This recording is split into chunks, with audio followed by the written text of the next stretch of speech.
If you agree that some of the most extraordinary heroes walk among us in plain sight, quietly carrying burdens the world may never recognize, then like and subscribe, because this is one of those stories. She wasn't anyone you'd notice, not really. To most, she was just the girl in the cafeteria wiping down trays, moving from table to table with a rag in hand, hair tied back, eyes lowered. But sometimes, the most unremarkable people are the ones holding up the sky when no one else can. And here's where it began. The loudspeaker crackled to life over the dull hum of voices and clattering cutlery, and out came 4 words that froze the entire hall mid-bite. Obsidian Reed, mission shift. No one there knew what it meant. Not the janitors leaning on their mops, not the students bent over their phones, not the exhausted staff sneaking an early lunch. But she knew. Her rag stilled, her knuckles tightened around the edge of the table, and in that instant her cover dissolved like paper in the rain. Obsidian Reed, 28 years old, 2 lives lived in parallel, neither fully hers. She had been wiping tables for nearly 3 years in that complex, day in and day out, blending so deeply into the background that even the regulars forgot she existed. That was the point. It was always the point. Because when the call came, when those 4 words filled the air, she wouldn't just be a cafeteria worker. She would be a shadow reborn. Obsidian had chosen this life, or at least, she once thought she had. Years earlier, in her early 20s, a recruiter had found her in the ruins of another failed career, a girl with an almost uncanny instinct for details no one else noticed. She'd been studying languages, dabbling in cryptography for fun, but the normal world hadn't made space for her.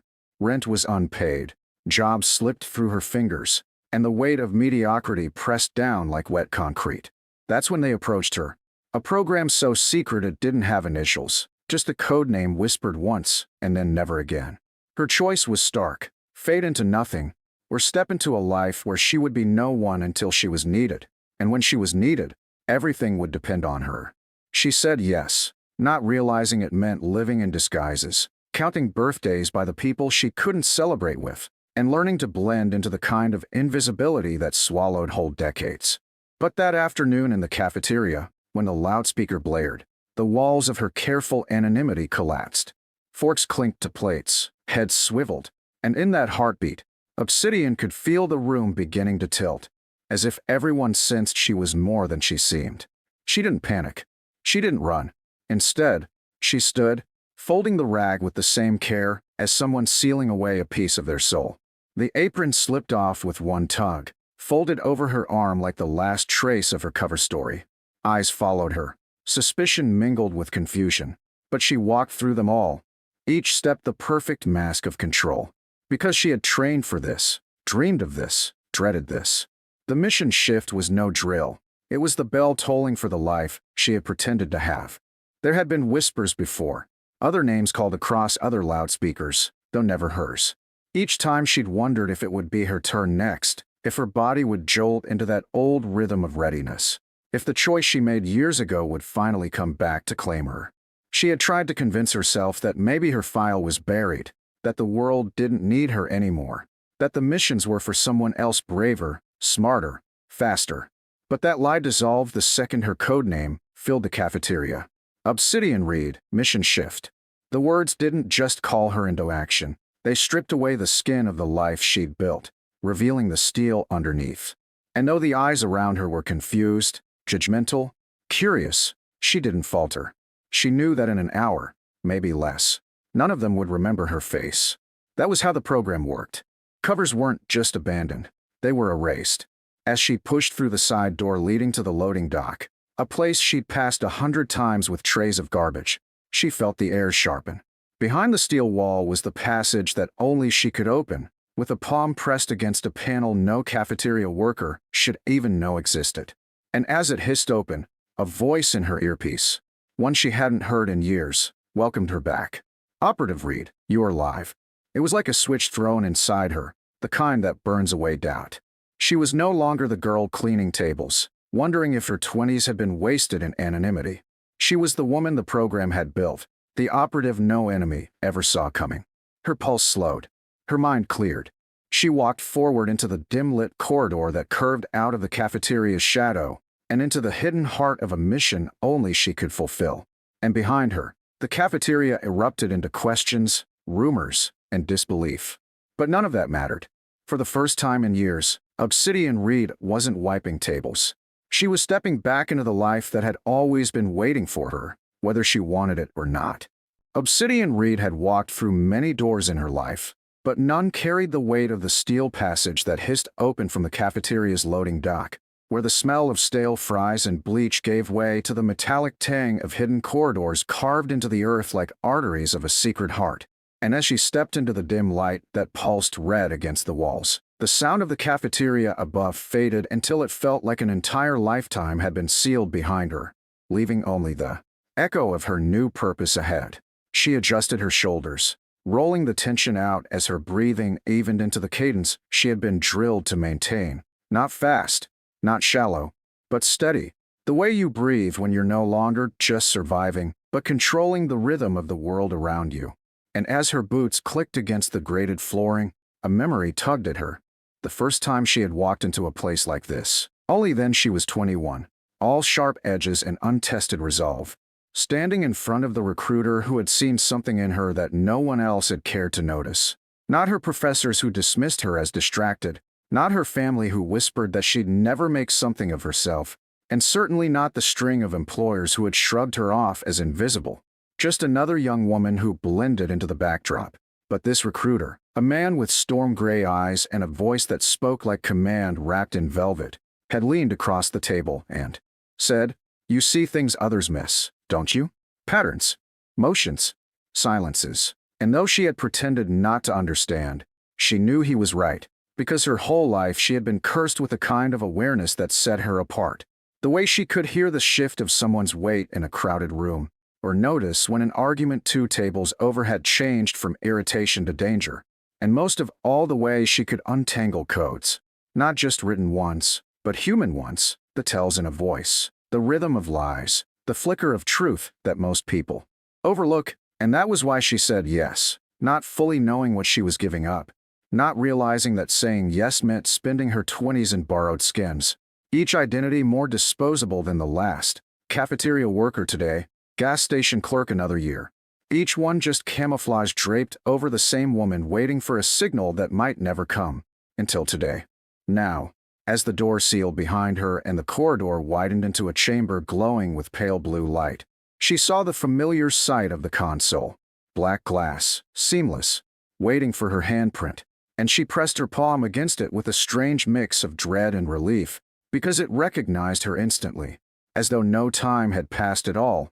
And the air shimmered with the projected face of her handler, a woman with sharp cheekbones, hair pulled so tight it gleamed, eyes like cut glass, and a voice that carried no hesitation when she said, "Operative Reed, you are live. Protocol shift, Class Omega. Your cover is no longer viable. Do you understand?" Obsidian's throat tightened, not with surprise, but with the hollow certainty that this was what she had trained for, that all the empty years had led to this pivot point. And she nodded once, her voice steady though her heart beat faster. "I understand." The handler's gaze softened only by a fraction, enough to remind Obsidian that she was still human, still 28, still a woman who had sometimes stared at the ceiling of her tiny apartment and wondered what it would be like to have a birthday party where someone actually remembered the cake.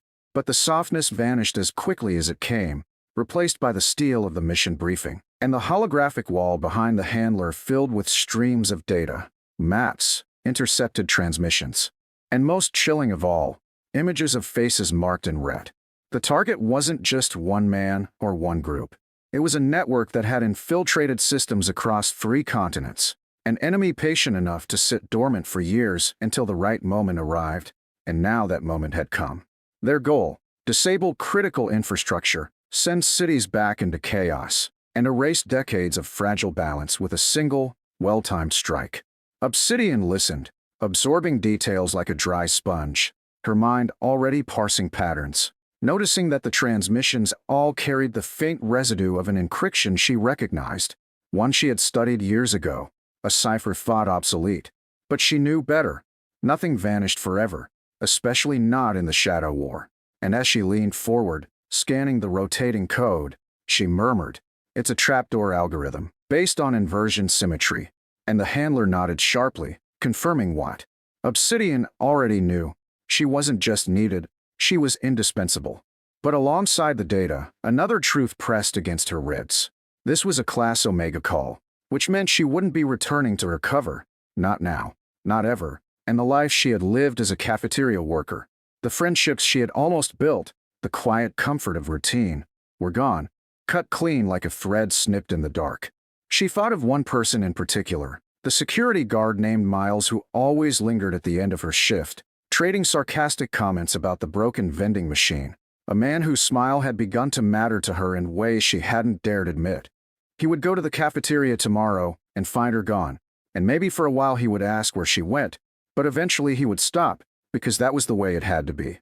Obsidian clenched her jaw, forcing herself to bury the ache as she refocused on the briefing.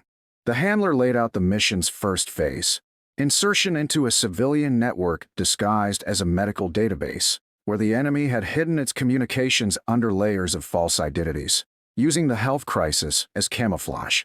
Obsidian's role would be to breach it without triggering the alarms built to fry intruders' systems, the kind that didn't just erase files, but burned hardware into molten glass. She was the only operative trained to read the anomalies fast enough to sidestep them. But that was just the entry point. Deeper still, the mission would require her to travel, physically, across borders where her presence was not just unwelcome but lethal if discovered, to retrieve a physical key from a dead drop left decades ago, hidden in a city she had sworn never to return to because of what had happened there when she was still new in the program. That city had a memory of her, a scar she had left when a mission spiraled out of control, costing lives she still counted at night when sleep refused her.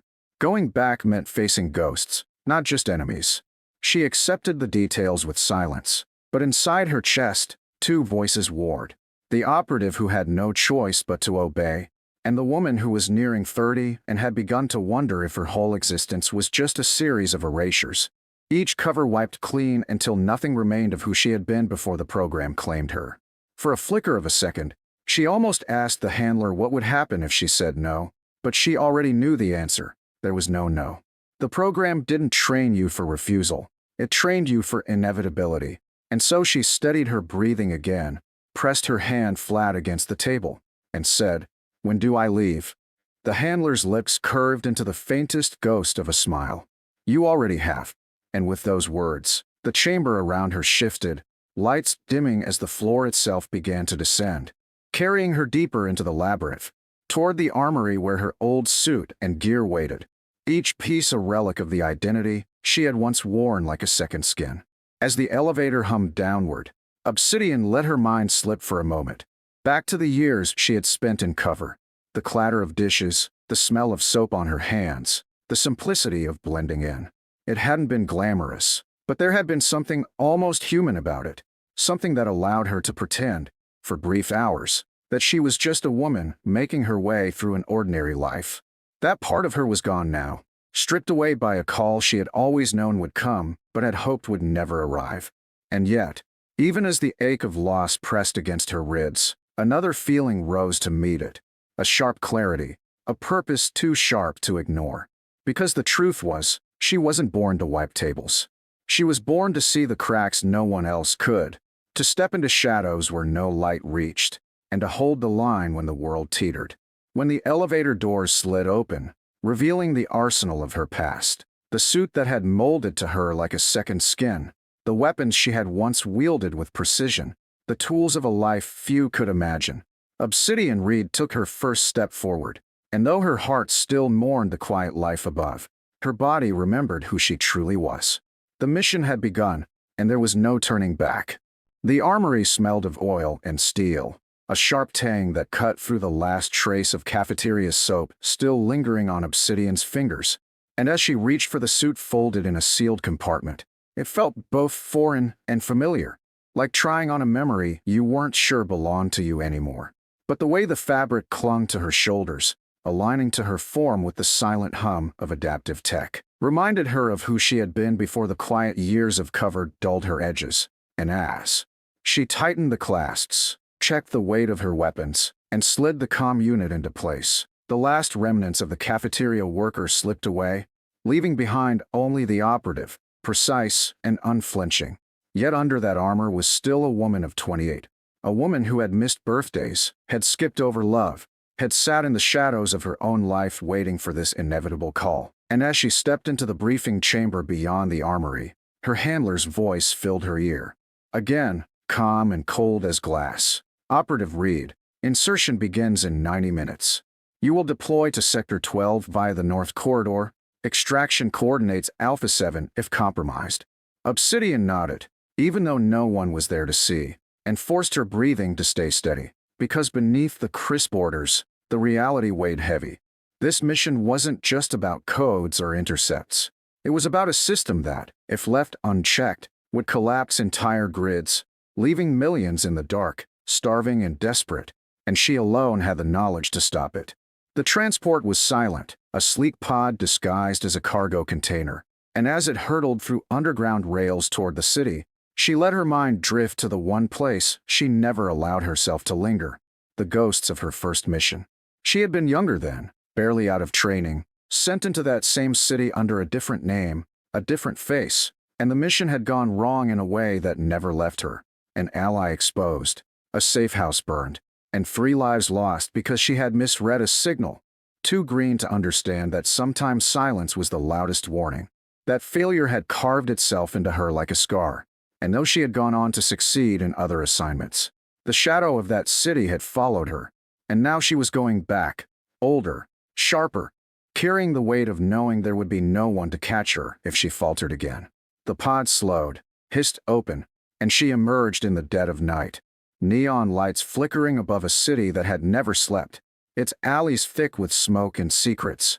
She moved through them like water, blending into the tide of people who didn't notice her, just another figure among hundreds, and yet every step was measured, every glance calculated, until she reached the contact point. A crumbling warehouse marked decades ago in the program's records, where the dead-drop key had been hidden. Behind a false wall no civilian would ever think to touch. Inside, dust coated the floor like snow, and the silence pressed hard against her ears, but she stayed calm, tracing her fingers along the bricks until she found the seam, a tiny crack that gave way beneath her pressure, revealing a metal case smaller than a shoebox. Inside, the key, an old data crystal glinting with faint blue light, its technology ancient but irreplaceable, the kind of thing you only hid if you knew someday the future would need it desperately. She had barely tucked it into her suit when the air shifted, the unmistakable sense of being watched, a ripple in the silence that screamed danger. She ducked instinctively, and the first shot cracked through the space where her head had been, embedding in the wall with a hiss of burning metal. They had been waiting. Of course they had. No one hides a key like this without someone else trying to find it. And Obsidian rolled behind a pillar, weapon drawn, her pulse steadying even as adrenaline flooded her. Figures emerged from the shadows, 3, maybe 4, each armed with rifles that glowed faintly. With experimental tech, their masks reflecting her own reflection back at her. The firefight was brutal, quick, and silent, her shots precise, controlled, dropping 2 before they could even steady their aim, but the others pressed harder, driving her back toward the shattered windows. And for a moment, she thought she might have to make the choice she dreaded most. Destroy the key to keep it from them. But then instinct took over, the same instinct that had made her valuable in the first place, and she saw it. The slight hesitation in the rhythm of one enemy's movements, the fraction of a second where their pattern broke, and she exploited it, slipping past them in a blur of motion, striking hard, leaving them gasping on the floor as she vaulted through the window and into the night. The city swallowed her, its neon glare hiding her escape, but her mind was already racing, calculating the next step, the network. The crystal wasn't enough. She had to plug it into the system, trace the trapdoor code, and shut it down before the grid collapse began. She moved through the streets, weaving between crowds, her heart tugging with a strange pang as she passed a bakery still open at midnight, the smell of bread warm in the air, reminding her of the life she'd never have, the life where she might have been just another young woman grabbing a late snack, maybe laughing with someone who cared. But that wasn't her, not anymore. She slipped into the safe house, a forgotten office building wired to look abandoned, and slotted the crystal into the console. Data flooded the screens, endless strings of code that twisted and writhed like snakes, and she dove into them, her fingers flying, her eyes narrowing as she traced the anomalies, each one a snare designed to catch intruders. But she danced around them, sidestepped the traps, tore through the layers until at last she saw it. The core, pulsing with inverted symmetry, ready to trigger the collapse. She could almost feel the weight of the millions depending on her. People who would never know her name, never know that the lights in their homes, the water in their pipes, the hum of their cities, all balanced on the shoulders of a woman they'd have dismissed as just a cafeteria worker. And with one final keystroke, she inverted the code, flipping the trapdoor back on itself, sealing the breach before it could open. The system shuddered, fought, then went still, like a beast caged once more. She exhaled, only then realizing she had been holding her breath. The mission was done. She had won. But winning came at a cost. The safe house was compromised, alarms shrieking through the walls, and she knew she couldn't stay. She grabbed the crystal, wiped the console, and slipped back into the city streets, disappearing into the tide of faces, her body aching, her mind heavy, but her purpose clear. Hours later, as dawn broke and sunlight spilled across the skyline, Obsidian Reed vanished into the anonymity of the program once more. And somewhere far away, in a cafeteria where laughter and chatter had already drowned out the memory of her name, a rag sat folded on a table, waiting for hands that would never return. She had saved the world again, and no one would ever know.